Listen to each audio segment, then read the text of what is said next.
to invest in schools and hospitals. Exit polls indicate Mr. Shevchenko took almost 72% of the vote.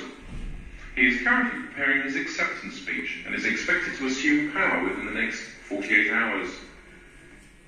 Once again, the southeast coast of America and the Caribbean are suffering the effects of hurricanes. The latest two to hit are Maxwell and Nelly, and yesterday wind speeds of up to 180 kilometers an hour were recorded, causing millions of dollars of damage to homes, roads and ports.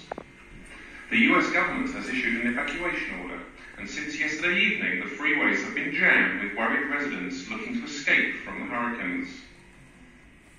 Sport.